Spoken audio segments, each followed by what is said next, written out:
Pertama-tama, izinkan kami, keluarga Kiai Haji Abdurrahman Wahid atau Gus Dur, untuk menyampaikan apresiasi atas langkah MPR untuk mencabut TAP MPR nomor 2/MPR/2001. Selama ini, TAP MPR tersebut menjadi ganjaran besar bagi kami keluarga Gus Dur dan masyarakat Indonesia lainnya. TAP MPR tersebut telah menjadi keputusan yang seolah menempatkan Gus Dur sebagai seorang pelanggar konstitusi tanpa kami bisa melakukan banding. Seperti tali mati yang tidak pernah bisa kami buka simpulnya, beban yang perlu kami panggul sampai hari ini.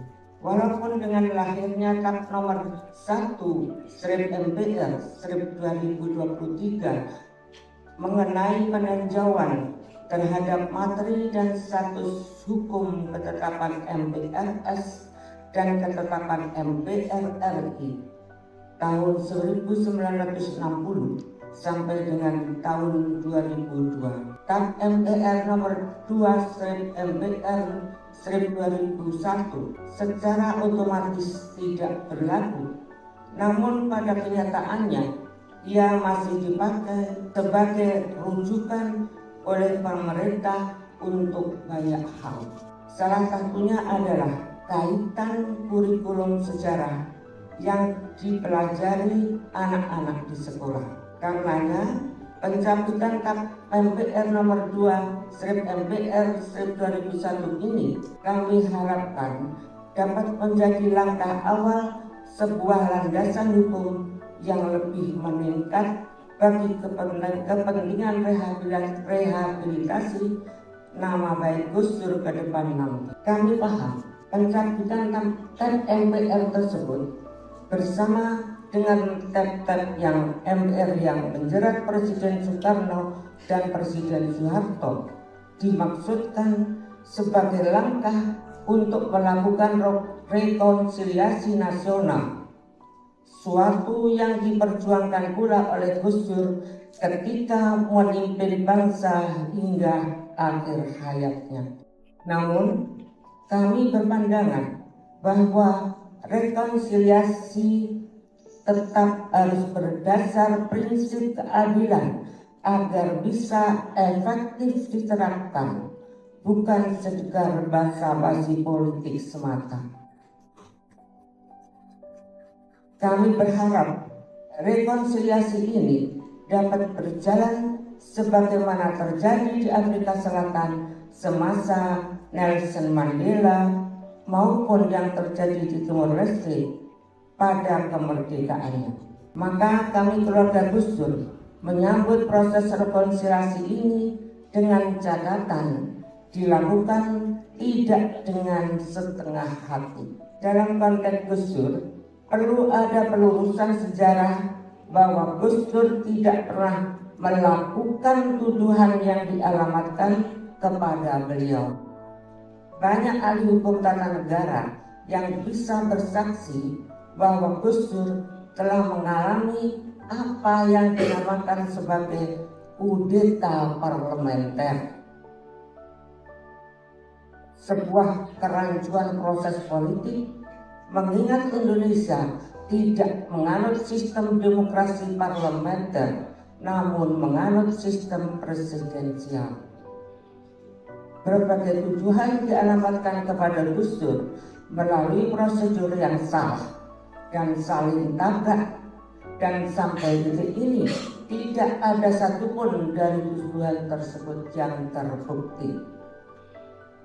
Bagi kami, yang paling menyakitkan adalah tuduhan seolah Gus Dur telah melakukan tindakan korupsi. Semua orang yang mengenal Gus Dur, dan saya rasa di ruangan ini banyak sekali orang yang pernah secara langsung berinteraksi dengan Gus Dur, bisa bersaksi tentang kesederhanaan Gus Dur. Sampai akhir hayatnya, Gus Dur tidak pernah menumpuk harta benda. Lebih ironis, Gus Dur juga telah dijatuhkan karena dianggap tidak patuh pada MPR karena hendak mengangkat Kapolresnya sendiri.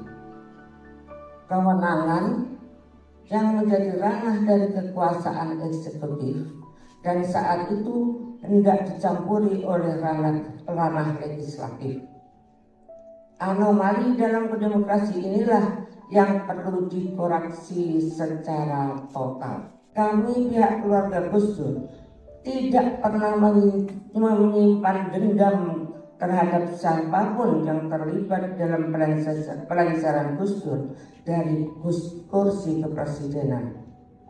Namun, keluarga Gus Dur berpendapat penting bagi negara untuk meluruskan sejarah agar seluruh bangsa bisa belajar dan tidak mengulangi kesalahan yang sama. Kudeta terhadap Gus Dur merupakan peristiwa politik pertama ketika presiden yang terpilih secara demokratis dijatuhkan di tengah jalan. Pencabutan TAP MPR tersebut bisa menjadi batu pengingat agar peristiwa yang menimpa Gus Dur tidak terulang kembali. Kami berharap bisa menjadi cermin paling jernih bagi pendewasaan demokrasi di Indonesia agar tidak dipermainkan oleh tangan-tangan kotor. Momentum pencabutan TAP MPR nomor 2/MPR/2001 ini juga harus dimanfaatkan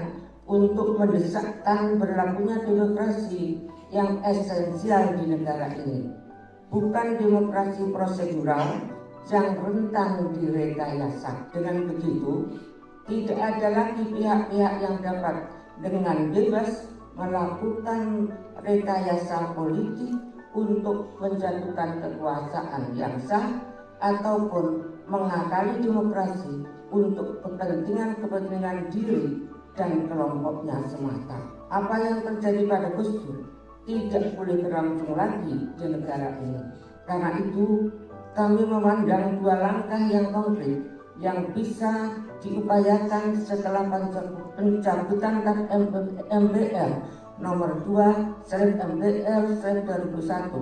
Pertama, nama Gus Dur segera direhabilitasi dengan mengembalikan nama baik, martabat dan hak-haknya sebagai mantan presiden. Kedua, segala bentuk publikasi baik buku pelajaran maupun buku-buku yang menyangkut pautkan penurunan Gus Dur dengan TAP MPR nomor 2/MPR/2001 mesti ditarik untuk direvisi.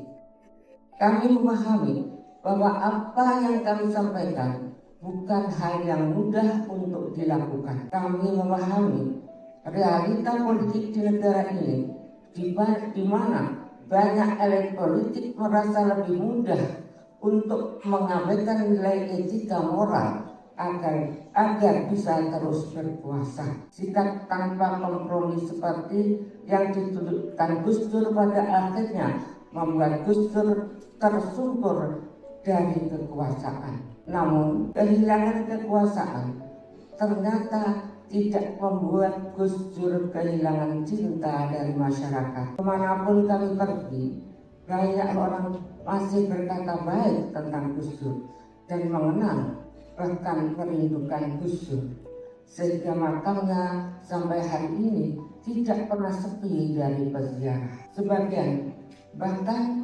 mempercayai bahwa Gus Dur adalah seorang wali karena banyak ucapan dan tindakan terbukti sampai sekarang. Hari ini kita bahkan menyaksikan tangan Tuhan bekerja dalam keajaiban yang lain, karena negara pada akhirnya melakukan langkah formal untuk memulihkan nama baik Gus Dur.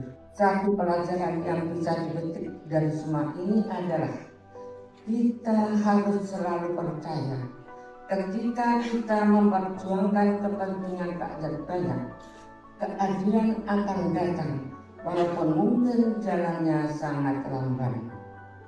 aturan yang sama berlaku ketika kita melanggar aturan dan mengorbankan rakyat untuk kepentingan sendiri. Ini penting untuk kita ingat sebagai pedoman dalam bersikap ketika memimpin bangsa ini. Berjuanglah selalu untuk kepentingan rakyat, kepentingan bangsa dan negaramu.